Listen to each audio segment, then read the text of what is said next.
ഒന്ന്, KSRTC ബസ്സുകളിലെ സ്ത്രീകൾക്കുള്ള സൗജന്യ യാത്ര അനുവദിക്കുന്നത് സംബന്ധിച്ച് ജൂൺ 15-ാം തീയതി മുതൽ നടപ്പാക്കും. അതിൻ്റെ വിശദാംശങ്ങൾ പിന്നീട് പ്രഖ്യാപിക്കും. ജൂൺ 15 മുതൽ, അടുത്ത മാസം 15-ാം തീയതി മുതൽ KSRTC ബസ്സിലെ സ്ത്രീകളുടെ സൗജന്യ യാത്ര ആരംഭിക്കും. രണ്ടാമത്തെ കാര്യം, ഒരു വയോജനങ്ങൾക്കായുള്ള പ്രത്യേക വകുപ്പ് രൂപീകരിക്കും എന്ന് ഇന്ദിരാ ഗ്യാരണ്ടിയിലുണ്ടായിരുന്നു. നിങ്ങൾ കേൾക്കുമ്പോൾ അത് തീരുമാനമെടുത്തിട്ടുണ്ട്. വയോജനങ്ങൾക്കായി പ്രത്യേക വകുപ്പ് രൂപീകരിക്കാൻ പോവുക. ഞാൻ വളരെ അഭിമാനത്തോടെ പറയുന്നു, എൻ്റെ അറിവിൽ നമ്മുടെ രാജ്യത്ത് ആദ്യമായിട്ടാണ് ഒരു സംസ്ഥാനത്ത് വയോജനങ്ങൾക്ക് വേണ്ടി പ്രത്യേകമായ വകുപ്പ് രൂപീകരിക്കുന്നത്.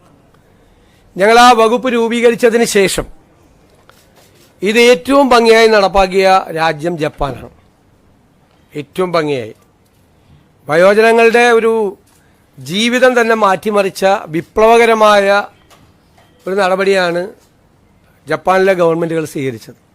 നമുക്കിപ്പോൾ എല്ലാം ചെയ്യാനുള്ള പരിമിതികൾ നമുക്കുണ്ട്, എങ്കിലും ആ മോഡൽ കൂടി പരിശോധിക്കും.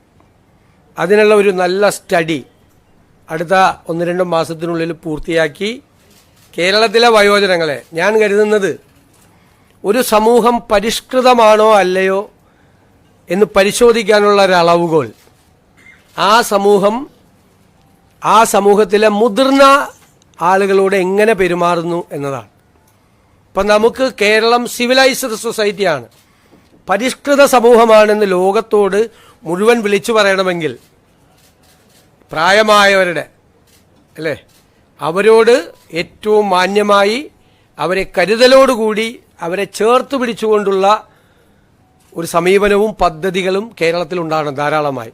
ഒരു വകുപ്പ് രൂപീകരിച്ച് അവിടെ കുറേ സെക്രട്ടറിയും ഉദ്യോഗസ്ഥരും വയ്ക്കുന്ന അല്ല അതിൻ്റെ ഉദ്ദേശം.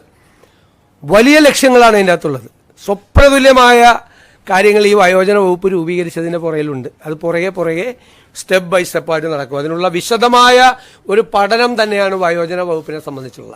നമുക്ക് കേരളത്തിന് വലിയ താമസമില്ലാതെ ലോകത്തോട് മുഴുവൻ ഉറക്കെ വിളിച്ചു പറയാൻ പറ്റണം, ഞങ്ങളാണ് സിവിലൈസ്ഡ് സൊസൈറ്റി, ഞങ്ങളുടെ പ്രായമായവരെ എങ്ങനെയാണ് നോക്കുന്നത് എന്ന് പറയണം.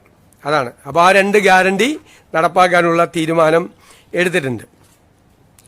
ഇനി നമ്മൾ ഈ വാക്കാണല്ലോ പ്രധാനം. വാക്ക് പറയുമ്പോൾ മറന്നുപോലെ ഭയങ്കര എളുപ്പമാണ്. പക്ഷേ വിശ്വാസ്യത എന്ന് പറയുന്നത് ഏറ്റവും പ്രധാനപ്പെട്ടൊരു കാര്യമുണ്ട്. ഞാൻ തന്നെ ആശാ വർക്കർമാരുടെ പന്തലിൽ പോയി സമരം അവസാനിപ്പിക്കുന്നതിന് മുമ്പും സമരം അവസാനിപ്പിച്ച ദിവസം ഒരു വാക്ക് പറഞ്ഞിട്ടുണ്ടായിരുന്നു. ആദ്യത്തെ ക്യാബിനറ്റിൽ നിങ്ങളുടെ സഹായങ്ങൾ പ്രഖ്യാപിച്ചു തുടങ്ങുന്നു.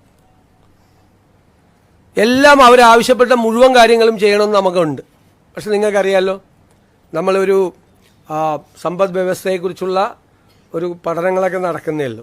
എങ്കിലും ആദ്യഘട്ടത്തിലായി അവർക്ക് 3000 രൂപയുടെ വർധനവ് പ്രഖ്യാപിക്കുകയാണ്. ആദ്യത്തെ ക്യാബിനറ്റ് യോഗം തീരുമാനിച്ചു.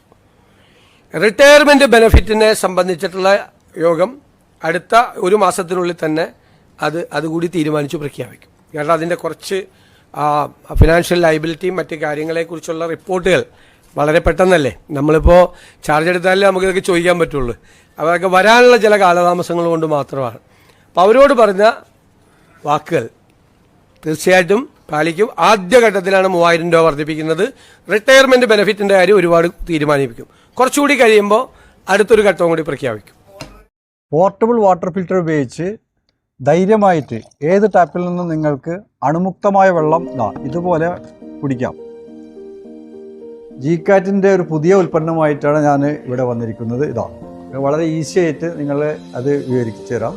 നമ്മൾ യാത്ര ചെയ്യുമ്പോൾ ട്രെയിൻ യാത്രയിലോ ബസ് യാത്രയിലോ മറ്റ് ട്രക്കിങ്ങിലോ ഒക്കെ ആണെങ്കിൽ പോലും വെള്ളം വളരെ അനിവാര്യമാണ്. ആ വെള്ളത്തിന് വേണ്ടി നമ്മൾ എവിടെയും പോകേണ്ട ആവശ്യമില്ല. ഈ ബോട്ടിൽ മാത്രം കയ്യിലുണ്ടായാൽ മതി. നിങ്ങൾക്ക് എവിടെയൊന്നും വെള്ളം ഇത് തുറക്കുക, വെള്ളം എടുക്കുക, വെള്ളം നിറക്കുക, ഇങ്ങനെ വെച്ചുകൊണ്ട് നിങ്ങൾക്ക് വളരെ ഈസി ആയിട്ട് വളരെ സിമ്പിളായിട്ട് കുടിക്കാൻ പറ്റും. കുടിച്ചു കഴിഞ്ഞാൽ ഇത് കൂട്ടി വെക്കാം. ഇതിൻ്റെ മറ്റൊരു ഉപകാരം എന്ന് പറയുന്നത് നിങ്ങൾക്ക് എവിടെയെങ്കിലും ഇരിക്കുമ്പോൾ ഫ്രീ ആയിട്ട് മൊബൈൽ സ്റ്റാൻഡായിട്ടും കൂടി ഇത് ഉപയോഗപ്പെടുത്താൻ സാധിക്കും. Christmas new